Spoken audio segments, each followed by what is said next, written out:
The Great Siege of Malta took place in 1565 when the Ottoman Empire invaded the island of Malta, then held by the Knights Hospitaller. The Knights, together with between 400 Maltese men, women and children and approximately 2,000 foot soldiers, won the siege, one of the bloodiest and the most fiercely contested in history, and one which became one of the most celebrated events in 16th-century Europe. Voltaire said, "Nothing is better known than the Siege of Malta, and it undoubtedly contributed to the eventual erosion of the European perception of Ottoman invincibility and marked a new phase in Spanish domination of the Mediterranean." The siege was the climax of an escalating contest between a Christian alliance and the Ottoman Empire for control of the Mediterranean, a contest that included Turkish admiral and privateer Dragut's attack on Malta in 1551. And the Ottoman utter destruction of an allied Christian fleet at the Battle of Djerba in 1560.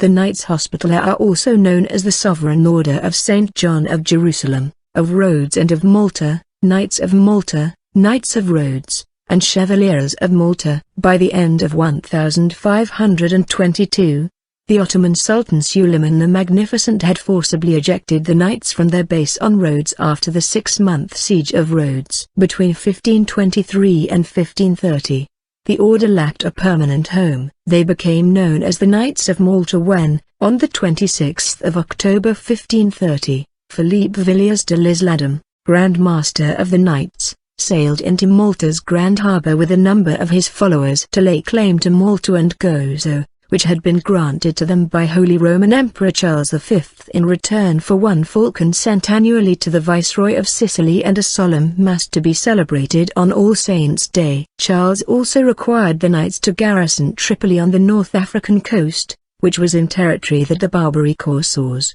allies of the Ottomans, controlled. The Knights accepted the offer reluctantly. Malta was a small, desolate island, and for some time, many of the Knights clung to the dream of recapturing Rhodes. Nevertheless, the order soon turned Malta into a naval base. The island's position in the center of the Mediterranean made it a strategically crucial gateway between East and West, especially as the Barbary Corsairs increased their forays into the Western Mediterranean throughout the 1540s and 1550s. In particular, the Corsair Turgut race was proving to be a major threat to the Christian nations of the central Mediterranean. Turgut and the Knights were continually at loggerheads. In 1551, Turgut and the Ottoman admiral Sinan decided to take Malta and invaded the island with a force of about 10,000 men. After only a few days, however, Turgut broke off the siege and moved to the neighboring island of Gozo, where he bombarded the citadel for several days.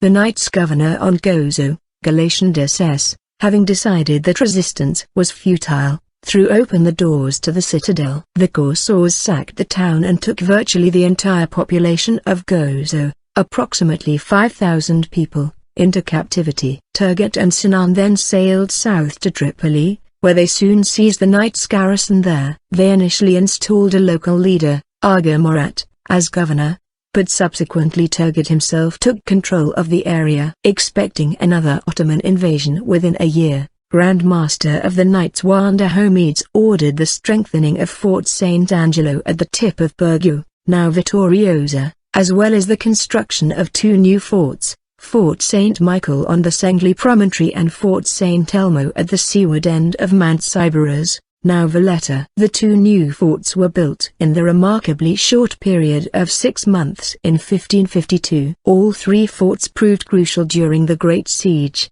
The next several years were relatively calm, although the guerre course, or running battle, between Muslims and Christians continued unabated. In 1557 the Knights elected Jean Parisot de Valette Grand Master of the Order. He continued his raids on non-Christian shipping, and his private vessels are known to have taken some 3,000 Muslim and Jewish slaves during his tenure as Grand Master. By 1559, however, Turgut was causing the Christian powers such distress, even raiding the coasts of Spain, that Philip II organized the largest naval expedition in 50 years to evict the Corsair from Tripoli.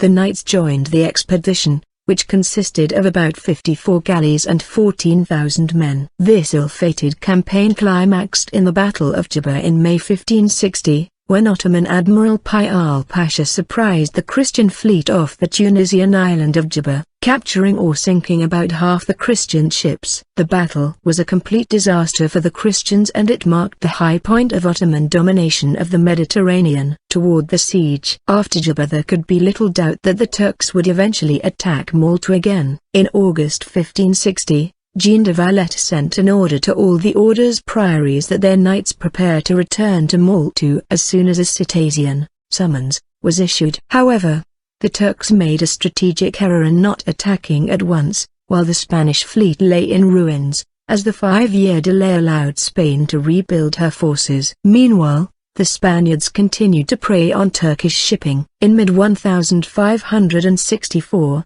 Romegas, the order's most notorious seafarer, captured several large merchantmen, including one that belonged to the chief eunuch of the Seraglio, and took numerous high-ranking prisoners, including the governor of Cairo, the governor of Alexandria, and the former nurse of Sultan Suleiman's daughter. Romegas' exploits gave the Turks a casus belli, and by the end of 1564, Suleiman had resolved to wipe the Knights of Malta off the face of the earth.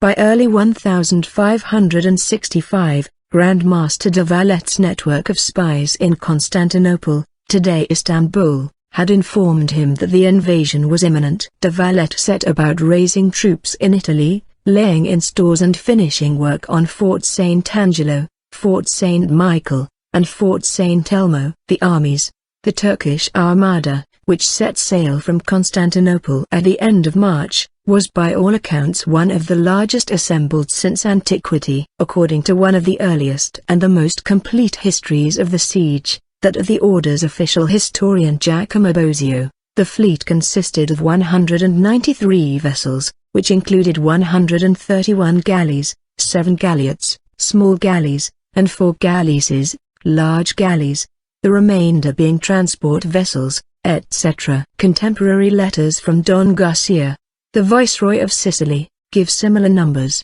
The Italian mercenary Francisco Balbi di Correggio, serving as an arquebusier in the Spanish corps, gave the forces as the Knight Hippolito Sanz. In a lesser-known account, also lists about 48,000 invaders, although it is not clear how independent his work is from Balbi's. Other contemporary authors give much lower figures. In a letter written to Philip II only 4 days after the siege began, de Valette himself says that the number of soldiers that will make land is between 15,000 and 16,000, including 7,000 arquebusiers or more, that is 4,000 janissaries and 3,000 spahis. On the other hand, in a letter to the Prior of Germany a month after the siege, de Valette writes, this fleet consisted of 250 ships, triremes, biremes and other vessels. The nearest estimate we could make of the enemy's force was 40,000 fighting men. The de Valette gives the enemy fleet as 250 vessels, a number much above anyone else's, shows that the Grand Master himself was not above exaggeration. Indeed, a letter written during the siege by the liaison with Sicily, Captain Vincenzo Inastaghi, states the enemy force was only 22,000, and several other letters of the time give similar numbers. However, Bosio arrives at a total of about 30,000, which is consistent with Balbi's named troops. Another early history gives essentially the same figure. Arrival of the Ottomans. Before the Turks arrived, de Valette ordered the harvesting of all the crops, including unripened grain, to deprive the enemy of any local food supplies. Furthermore, the knights poisoned all wells with bitter herbs and dead animals. The Turkish armada arrived at dawn on Friday, 18 May. But did not at once make land. Rather, the fleet sailed up the southern coast of the island, turned around and finally anchored at Marsaxlokk, Marsa Sirocco, harbor, nearly 10 kilometers, 6.2 miles, from the Great Port, as the Grand Harbor was then known. According to most accounts, in particular Balbi's, a dispute arose between the leader of the land forces, the 4th Vizier Serdiklamidli Mustafa Pasha, and the Supreme Naval Commander, Pial Pasha, about where to anchor the fleet. Pial wished to shelter it at Marsamxit Bay, just north of the Grand Harbor, in order to avoid the Sirocco and be nearer the action, but Mustafa disagreed, because to anchor the fleet there would require first reducing Fort St. Elmo, which guarded the entrance to the harbor. Mustafa intended, according to these accounts, to attack the unprotected old capital Medina, which stood in the center of the island, then attack Fort St. Angelo and Michael by land. If so, an attack on Fort St. Elmo would have been entirely unnecessary. Nevertheless, Mustafa relented, apparently believing only a few days would be necessary to destroy St. Elmo. After the Turks were able to emplace their guns, at the end of May they commenced a bombardment. It certainly seems true that Suleiman had seriously blundered in splitting the command three ways. He not only split command between Payal and Mustafa, but he ordered both of them to defer to Turgut when he arrived from Tripoli. Contemporary letters from spies in Constantinople, however, suggest that the plan had always been to take Fort St. Elmo first. In any case, for the Turks to concentrate their efforts on it proved a crucial mistake. The siege. The darkness of the night then became as bright as day, due to the vast quantity of artificial fires. So bright was it indeed that we could see St. Elmo quite clearly. The gunners of St. Angelo were able to lay and train their pieces upon the advancing Turks, who were picked out in the light of the fires. Francisco Balbi, Spanish relief soldier. Capture of Fort St. Elmo. Having correctly calculated that the Turks would seek to secure a disembarkation point for their fleet and would thus begin the campaign by attempting to capture Fort St. Elmo, de Valette concentrated half of his heavy artillery within the fort. His intent was for them to hold out for a relief promised by Don Garcia, Viceroy of Sicily. The unremitting bombardment from 36 guns on the higher ground of Mount Sybaris reduced the fort to rubble within a week, but de Valette evacuated the wounded nightly and resupplied the fort from across the harbor. After arriving in May, Turgut set up new batteries to imperil the ferry lifeline. On 4 June, a party of Janissaries managed to seize a portion of the fortifications. Still, by 8 June, the knights sent a message to the Grand Master that the fort could no longer be held, but were rebuffed with messages that St. Elmo must hold until the reinforcements arrived. Finally, on 23 June, the Turks seized what was left of Fort St. Elmo. They killed all the defenders, totaling over 1,500 men, but spared 9 knights whom the Corsairs had captured, and a few others who managed to escape. Turgut, however, died shortly after the victory. According to Bozio, a lucky shot from Fort St. Angelo mortally wounded him on 17 June, according to Balbi and Sands. Friendly fire from Turkish cannons while he was directing operations on Sybaris was the cause. Balbi says Turgut died before the day was out, while others have him languishing on until the day that St. Elmo fell. Although the Turks did succeed in capturing St. Elmo, allowing Payal to anchor his fleet in Marsamxit, the siege of Fort St. Elmo had cost the Turks at least 6,000 men, including half of their Janissaries. Mustafa had the bodies of the knights decapitated and their bodies floated across the bay on mock crucifixes. In response, de Valette beheaded all his Turkish prisoners, loaded their heads into his cannons and fired them into the Turkish camp. Panic. By this time, word of the siege was spreading. As soldiers and adventurers gathered in Sicily for Don Garcia's relief, panic spread as well. There can be little doubt that the stakes were high, perhaps higher than at any other time in the contest between the Ottoman Empire and Europe. Queen Elizabeth I of England wrote, "If the Turks should prevail against the Isle of Malta, it is uncertain what further peril might follow to the rest of Christendom." All contemporary sources indicate the Turks intended to proceed to the Tunisian fortress of La Goletta and wrest it from the Spaniards, and Suleiman had also spoken of invading Europe through Italy. However, modern scholars tend to disagree with this interpretation of the siege's importance. H.J.A. Sire, a historian who has written a history of the order, is of the opinion that the siege represented an overextension of Ottoman forces, and argues that if the island had fallen, it would have quickly been retaken by a massive Spanish counterattack. Although Don Garcia did not at once send the promised relief, troops were still being levied. He was persuaded to release an advance force of some 600 men. After several attempts, this piccolo soccorso, Italian, small relief, managed to land on Malta in early July and sneak into Bergu, raising the spirits of the besieged garrison immensely. The Sengli Peninsula. On 15 July, Mustafa ordered a double attack against the Sengli Peninsula. He had transported 100 small vessels across Mount Cyprus to the Grand Harbour, thus avoiding the strong cannons of Fort St. Angelo, in order to launch a sea attack against the promontory using about 1,000 Janissaries, while the Corsairs attacked Fort St. Michael on the landward end. Luckily for the Maltese,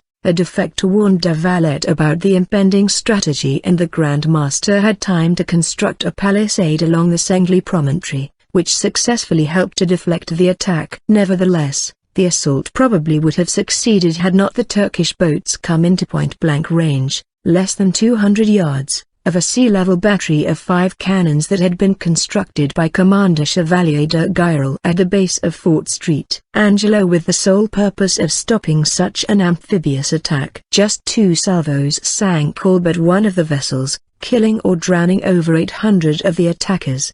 The land attack failed simultaneously when relief forces were able to cross to St. Michael across a floating bridge, with the result that Malta was saved for the day. The Turks by now had ringed Birgu and Sengli with some 65 siege guns and subjected the town to what was probably the most sustained bombardment in history up to that time. Balbi claims that 130,000 cannonballs were fired during the course of the siege. Having largely destroyed one of the town's crucial bastions, Mustafa ordered another massive double assault on 7 August, this time against Fort St. Michael and Birgu itself. On this occasion, the Turks breached the town walls and it seemed that the siege was over, but unexpectedly the invaders retreated. As it happened, the cavalry commander Captain Vincenzo Inastaghi, on his daily sortie from Mdina, had attacked the unprotected Turkish field hospital, massacring the sick and wounded. The Turks, thinking the Christian relief had arrived from Sicily, broke off their assault. St. Michael and Birgu. After the attack of 7 August, the Turks resumed their bombardment of St. Michael and Birgu, mounting at least one other major assault against the town on 19 to 21 August. What actually happened during those days of intense fighting is not entirely clear. Bradford's account of the climax of the siege has a mine exploding with a huge blast,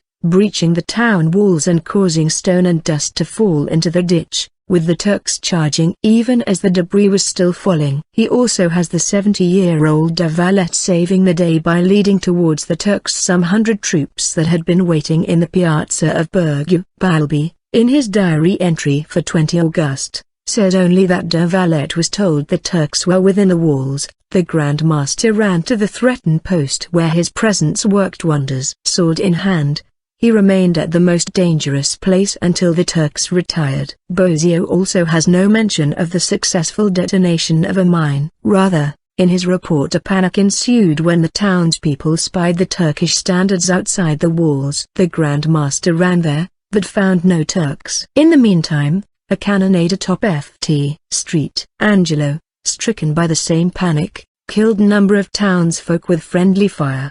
The situation was sufficiently dire that, at some point in August, the Council of Elders decided to abandon the town and retreat to Fort St. Angelo. De Valette, however, vetoed this proposal. If he guessed that the Turks were losing their will, he was correct. Although the bombardment and the minor assaults continued, the invaders were stricken by an increasing desperation. Towards the end of August, the Turks attempted to take Fort St. Michael, first with the help of a manta, similar to a testudo formation, a small siege engine covered with shields, then by use of a full-blown siege tower. In both cases, Maltese engineers tunneled out through the rubble and destroyed the constructions with point-blank salvos of chain shot. At the beginning of September, the weather was turning and Mustafa ordered a march on Mdina, intending to winter there. However, the attack failed to occur. The poorly defended city fired its cannon at the approaching Turks. This bluff scared them away by fooling the already demoralized Turks into thinking the city had ammunition to spare. By 8 September, the Turks had embarked their artillery and were preparing to leave the island, having lost perhaps a third of their men to fighting and disease. The previous day, however, Don Garcia had at last landed about 8,000 men at St. Paul's Bay on the north end of the island. The so-called Grand Socorro, Great Relief, positioned themselves on the ridge of San Paul Tataga, waiting for the retreating Turks. It is said that when some hot-headed knights of the relief force saw the Turkish retreat and the burning villages in its wake, they charged without waiting for orders from Asano del Corno. Del Corno had no choice but to order a general charge, which resulted in the massacre of the retreating Turkish force. The Turks fled to their ships and from the islands on 11 September. Malta had survived the Turkish assault, and throughout Europe people celebrated what would turn out to be the last epic battle involving Crusader knights. The number of casualties is in as much dispute as the number of invaders. Balbi gives 35,000 Ottoman deaths, which seems implausible, while Bozio estimates 30,000 casualties, including sailors. However, modern estimations from military historians using Turkish archives have put the number of casualties at 10,000 from combat and disease, though it is generally agreed that there were likely far more losses amongst the various volunteers and pirates, which the Turkish sources would not have noted. The knights lost a third of their number, and Malta lost a third of its inhabitants. Birgu and Sengli were essentially leveled. Still, 9,000 Christians, most of them Maltese, had managed to withstand a siege of more than 4 months in the hot summer, despite enduring a bombardment of some 130,000 cannonballs. Jean de Valette, Grand Master of the Knights of Malta, had a key influence in the victory against Ottomans with his example and his ability to encourage and hold together people as one man. This example had a major impact, because the kings of Europe realized that the only way to win against the Ottomans was to stop wars between them and form alliances. The result was the vast union of forces against Ottomans at the Battle of Lepanto 7 years later. Such was the gratitude of Europe for the knights' heroic defense that money soon began pouring into the island, allowing de Valette to construct a fortified city, Valletta, on Mount Sybaris. His intent was to deny the position to any future enemies. La Valette himself died in 1568 after a hunting trip in Basket. The Ottomans never attempted to besiege Malta again. The failure of the siege did nothing to reverse the increasing dominance of Ottoman naval power in the Mediterranean, but in following a string of Christian naval defeats, such as at the Battle of Djerba, it did deny Ottoman forces the strategically vital island base in the center of the sea, which would have allowed them to launch ever deeper strikes into the belly of Europe. In literature and historical fiction, the 1570 Siege of Malta, written in the immediate aftermath of the events by the Cretan writer Antonios Aklis, is a classical work of Cretan Greek literature. Walter Scott's novel The Siege of Malta, written in 1831-1832, was not published until 2008. Roger Crowley's Empires of the Sea has a lengthy section on the Siege of Malta. Modern authors have attempted to capture the desperation and ferocity of the siege, with varying degrees of success. Angels in Iron by Nicholas Prater remains faithful to the historical narrative and tells the story from a distinctly Catholic point of view. The novel Iron Fire, an epic novel of love and war by David W. Ball, is the story of kidnapping, slavery and revenge leading up to the Siege of Malta. It takes a somewhat less sympathetic view of the Catholic Knights Hospitaller and maintains a more romantic approach. British edition called The Sword and the Scimitar. The novel The Religion by Tim Willocks, 2006, tells the story of the siege through the eyes of a fictional mercenary called Matthias Tannhauser, who is on Malta fighting, at times, alongside the knights, referred to primarily as the Religion, while trying to locate the bastard son of a Maltese noblewoman. In this attempt his opponent is a high-ranking member of the Inquisition.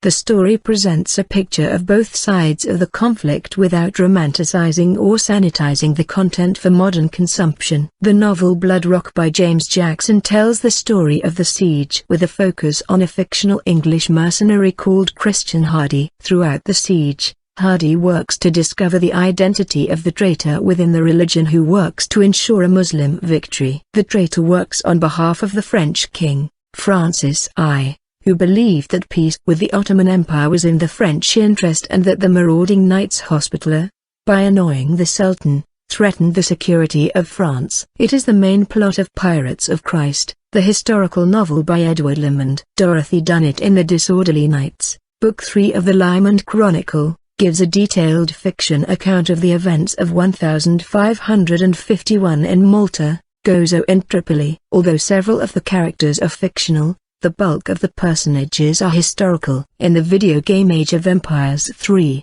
the campaign has a fictional account of the Siege of Malta.